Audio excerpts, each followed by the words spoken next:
Pertama, saya ucapkan terima kasih kepada pimpinan yang telah memberikan ruang kami untuk menyampaikan beberapa gagasan, dan pada kesempatan yang berbahagia ini kami juga menyampaikan duka cita bagi seluruh korban bencana alam di tanah air.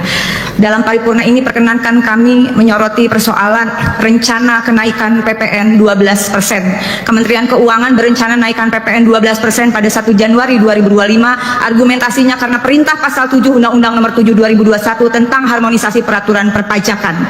Dengan segala hormat, amanat pasal 7 harus dipahami secara utuh.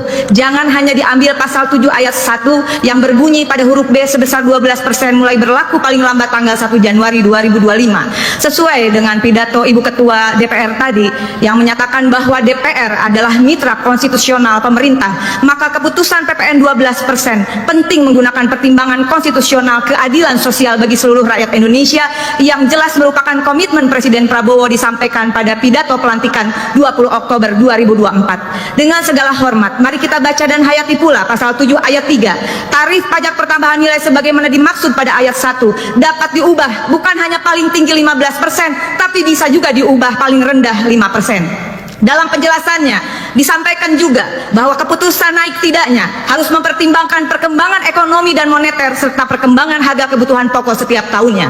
Pidato Ibu Ketua Umum dalam penutupan masa sidang pertama DPR RI kali ini telah mengingatkan persoalan fiskal moneter dan kehidupan masyarakat yang sedang tidak baik-baik saja. Terjadi PHK massal, dan kemudian juga deflasi selama kurang lebih 5 bulan berturut-turut yang harus diwaspadai berdampak pada krisis ekonomi serta adanya kenaikan harga kebutuhan pokok. Sementara pertimbangan untuk dana pembangunan, saya sangat berharap pembangunan infrastruktur wajib dengan skala prioritas yang memengaruhi hajat hidup orang banyak. Inovasi dan kreativitas mencari sumber anggaran negara yang tidak membebani pajak rakyat dan membahayakan keselamatan negara. Termasuk tadi juga disampaikan Ibu Ketua DPR, segera menghimpun dan mengkalkulasikan dana-dana kasus-kasus korupsi wajib dikembalikan ke kas negara. Dengan ini, dengan seluruh kerendahan hati, saya merekomendasikan di rapat paripurna ini mendukung Presiden Prabowo. Pertama, menunda atau bahkan membatalkan rencana kenaikan PPN 12% sesuai dengan amanat pasal 7 ayat 3 dan ayat 2 Undang-Undang Nomor 7 Tahun 2021. Kedua, ya terima kasih, mohon dukungannya dari semua pimpinan dan anggota dan seluruh rakyat Indonesia. Kedua, mendukung Presiden Prabowo menerapkan dengan tegas self-assessment monitoring system dalam tata kelola perpajakan. Pajak selain menjadi pendapatan utama negara, juga bisa menjadi instrumen pemberantasan korupsi sekaligus strategi dalam melunasi semua utang negara. Kemudian sistem ini juga akan melahirkan satu data pajak Indonesia agar negara mampu menguji SPT wajib pajak, akurasi pemetaan, perencanaan, penerimaan, dan pengeluaran negara secara komprehensif, termasuk pendapatan yang legal maupun ilegal. Sistem ini insya Allah akan memastikan seluruh transaksi keuangan dan non-keuangan wajib pajak wajib dilaporkan secara lengkap dan transparan. Terakhir, mohon dukungannya sekali lagi dari Ibu Ketua DPR, Wakil Ketua DPR, dan seluruh anggota DPR RI, seluruh anggota DPRD di seluruh Indonesia, mahasiswa yang ada di belakang, dan rekan-rekan media. Kita beri dukungan penuh kepada Presiden Prabowo. Kita semua dan seluruh rakyat Indonesia, saya yakin, menunggu kado tahun baru 2025 dari Presiden Prabowo. Batalkan rencana kenaikan PPN 12%. Terima kasih. Wallahul muwaffiq ila aqwamit thoriq. Wassalamualaikum warahmatullahi wabarakatuh. DPR RI tentu saja meyakini bahwa pemerintahan baru akan menjalankan tugasnya dengan sebaik-baiknya untuk kesejahteraan rakyat, dan pastinya insya Allah tahun 2025 akan ada kejutan-kejutan baru. Oke, halo teman-teman, kembali lagi bersama saya di channel ini. Salam NKRI harga mati. Teman-teman, dalam video ini kita mendengarkan sebuah cuplikan video yang sangat-sangat mengejutkan, dan ini juga sangat kontroversi. Kenapa? Karena ini berbeda dengan tindakan pemerintahan saat ini yang menaikkan sebuah nominal, yang dimana teman-teman kita tahu bahwa saat ini terjadi sebuah perdebatan di DPR RI, teman-teman ya. Nah, bagaimana DPR RI menolak kebijakan pemerintahan yang menurut mereka ini tidak cocok, ataupun PDIP menolak hal ini. Nah, teman-teman, bagaimana sikap dan tindakan masyarakat dalam menyikapi semuanya ini supaya berjalan dengan baik tanpa ada hambatan-hambatan apapun? sikap dan keputusan PDIP mengambil tindakan ini karena mereka tahu ini penting untuk diketahui oleh masyarakat supaya jangan adanya keberpihakan kepada pejabat-pejabat saja. Nah, ini Dewan Perwakilan Rakyat Republik Indonesia, mereka saat ini memperjuangkan hak-hak masyarakat dan turun untuk menyampaikan aspirasi tersebut. Itulah yang mereka inginkan. Di sini, ayo rakyat Indonesia yang setuju dengan usul Mbak Rike dan Pitaloka mana jempolnya. Tentunya ini sesuatu hal yang begitu luar biasa untuk kita setujui teman-teman, karena memang menuai kontroversi. Kita takut juga karena yang memutuskan ini adalah presiden, tetapi ini tidak terlalu pro kepada masyarakat. Nah, kalau sebenarnya tujuan presiden dan serta jajaran menteri-menterinya itu pro kepada masyarakat, maka yang diutamakan atau prioritaskan itu adalah kepentingan masyarakat, apa yang menjadi keluh kesah masyarakat tersebut.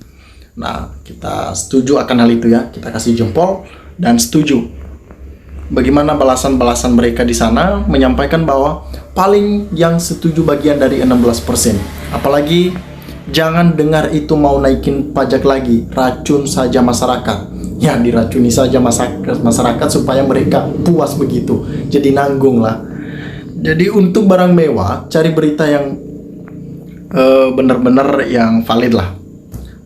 Nah, kami belum tahu politik awal narasinya memang begitu, memang banget contoh bahan bakar dari premium naik ke partikel, tidak disadari lah. Ini politiknya Mulyono secara halus menekan rakyat. Ya, luar biasa sikap politik seperti ini yang tidak pro terhadap rakyat, teman-teman ya.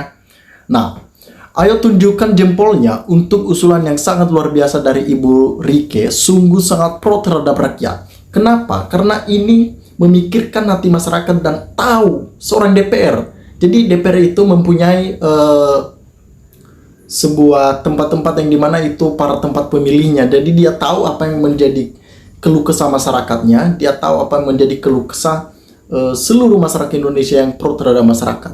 Jadi segala sesuatu yang disampaikan oleh DPR RI mereka bawa ke Senayan itu bertujuan untuk memberdayakan masyarakat yang masih belum bisa mendapatkan perekonomian yang begitu bagus. Nah, dari Sumarto juga mengatakan pemerintahan baru katanya pro rakyat. Lah kok pajak naik, mantap MBK Rike, oneng dia Pitaloka. Ayo posisi PDIP di pilkada tetap menang, kalahnya dikeroyok kelompok haus kekuasaan.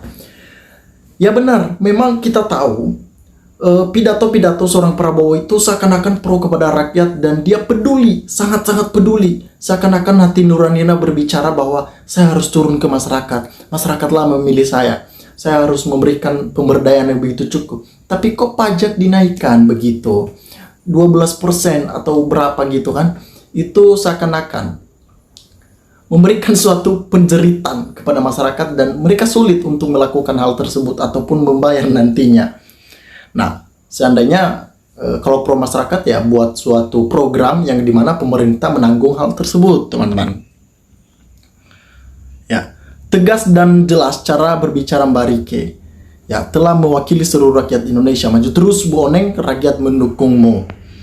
Nah, super keren.